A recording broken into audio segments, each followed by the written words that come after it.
A little unfortunate because I told them, okay, I'll wait till the investigation is over. And I believe that was literally like a week before the dog pack video came out. And then truthfully, just in transparency, I've never done one of these like big investigations before. And in my head, it was going to last like 2 or 3 weeks. It ended up taking a couple months, apparently combing through all the documents and doing all the interviews and everything. It just took way longer than I thought because I've never had to bring in a top tier law firm and a former federal prosecutor and let him, do this really big thing.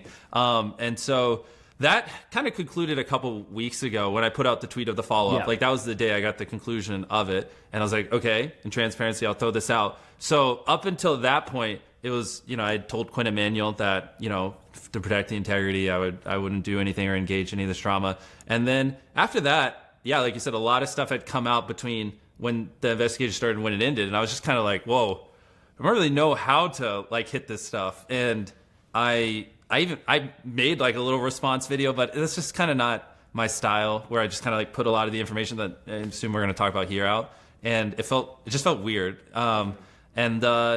Yeah, I mean, truthfully, I've never been in a situation where people have thrown this much stuff at me, and I definitely could have handled it better. I thought, if you watch Soggy's video or any of these other videos that are coming out now showing all the discrepancies, I honestly thought a lot of people would find like the information proving the dishonesty earlier. The Google? Because a lot of this could have been, just figure out Google. A lot of this could, and now I also have to be clear, like I'm not perfect, and I'm not saying I've never done anything wrong, and you can't criticize me. Like there are things I deserve criticism for, and I'm sure we'll get to some of those things in here. The big one that, videos with tens of millions of views collectively, claiming I called a guy Delaware because he committed a crime in Delaware, that is not true. He was in a video before I hired him working at Best Buy wearing a name tag that said Delaware. And that was public information. And anyone could have saw that. Even during when that was getting shared a lot a couple months ago, I even sent that to a couple of YouTubers. I was like, hey, just so you know, I didn't call him Delaware because of this messed up thing.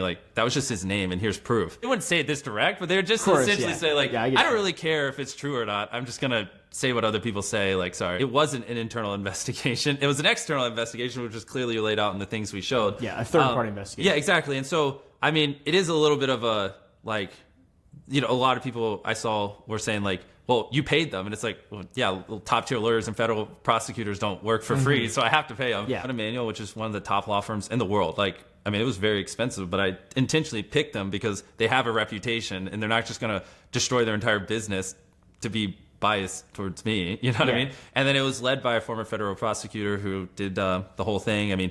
It was pretty intense. They did tons of interviews. Transparent. They even scanned my phone, dug through. They have messages I sent to my girlfriend, and I'm like, why is this even relevant? And they're like, if you want a thorough one and you want us to be confident in what we're saying, we need to see everything. They went pretty hardcore on it, which is why it ended up taking a couple of months. Because truthfully, when I started this process, I didn't realize how intense it was. But I gave them the reins to everything, and it took longer than I thought. But how these things work when they do these investigations, it's not like they could be like, hey Jimmy, we found this illegal thing, we'll just sweep it under the rug. But it's all right because you paid us. Well, we put out as much as we could, but obviously they did dozens of interviews, including alleged people who were victims, and like I said, my message with my girlfriend, they gathered a lot, so I don't really think I can. There's a lot of sensitive data and information in there. What about just to back up your claims to their but things on how they did it independently and they weren't biased, that side. I don't really know what people would want to see, but start with the diversity one. If I forget the HR one, just bring it up when I finish that one. Diversity, I have seen a lot of people mention that about our company, which that one's just not even true. Feastables, for example, couple months old, but almost 70% of our company is women. We actually, because we do dub studios around the world, now zooming out of Feastables over to content, we actually have pretty crazy amount of diversity in our company. So because we have 400 people that work for me. It's not just me and the boys on the camera, which is the 5 you see. So that one, the few people have claimed that they don't have any data to back it up. So I guess I probably should have brought some data here. I don't want to just say percentages off the top of my head. If you have, I'm sure you've got some kind of but I really, that one I just don't think is rooted in anything. And then what was the second part? HR? HR, yeah. How have you handled HR problems? I think my channel is just like 5 people or 10 people or 20, whatever. Like they don't realize the size of it. Like specifically because our videos have gotten so big. I mean, I'm going to give a little range because depending on how many people we've hired in the last month, it's somewhere between like 250 or 300 people work at my production company. You know, so this is a big company. There's a lot of people. And then on top of that, when we do like bigger videos where we need to build big sets or whatever, sometimes we bring in hundreds of contractors. So there's a lot of people that work here. And like, I just want to blanketly say, like, companies at this size, like, you know, you can't ever guarantee that every interaction everyone's going to have is always going to be positive with each other. You know what I mean? That's just impossible. So I want to start off by just saying that because I don't want people to watch this and then like a year from now, like hear some rumor and be like, oh, Jimmy didn't learn. Like any company of this size, there's always going to be some problem someone has. Now, having said that, I'm not trying to use it as like a blanket of like, see, and shield myself. There are 2 things that are like someone in my position who runs a company like this is in control of. One is, you know, making sure we're not fostering anything inappropriate and, you know, allowing it. And then 2, when it inevitably happens, because it just will in a company my size. And I'm trying to be transparent here. Like it's, you know, how do you respond to it? And then like, in the making sure you're not fostering it, part of Quinn Emanuel, when we had them do their investigation, is I had them look at every system in my company. I had them talk to my employees and if, you know, see if there's anything they could bring to Quinn Emanuel's attention that they could make me aware of. And like, I think it was in the report, is like we established an anonymous hotline because Quinn Emanuel was showing me data that like sometimes people don't feel comfortable talking to HR or their boss. And like, if you have an anonymous hotline that goes to someone outside the company that can hear a complaint and then beam it into you without disclosing who it was, like you'll get more, honest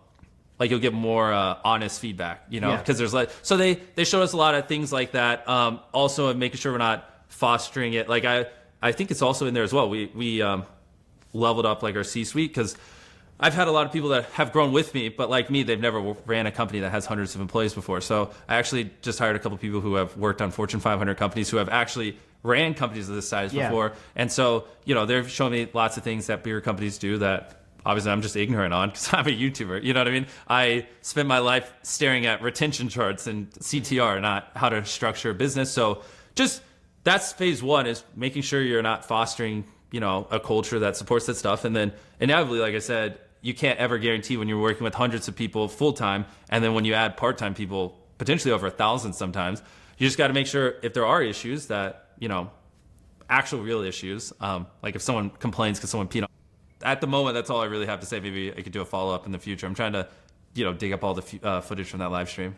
This was like many years ago. Like this isn't like something I did 3 months ago. Agreed. Like we talked about before, I have hundreds of employees, and when we brought the outside third party in, and you know, I was like, hey, talk to whoever you need to, get an honest pulse of how some people are feeling. There were some things that, you know, people hadn't made us aware of that they, you know, felt more comfortable talking to Quinn Emanuel on, which is obviously ultimately why we ended up, you know, doing the anonymous hotline and that kind of stuff. And whatever they told me, if they told me like I need to fire someone, we fired them. Like I mean, it's not like I don't want to be the arbiter of truth. I want people who are professional in these things to, you know, get the information, make sure they have all the facts, and I want them to tell me what to do, right? Because obviously I work with these people, and so I could have some form of bias or whatever, or maybe I like this person better, and so I like to stay away from that kind of stuff. And so I just did whatever they told me to do, and to be honest. The 2 things, making sure you're not fostering it, and then when it does happen, making sure you respond appropriately, and just like trying to learn everything I can in those 2 areas, and just find the best people in the world in those 2 areas to just review everything and make sure we're doing it correctly.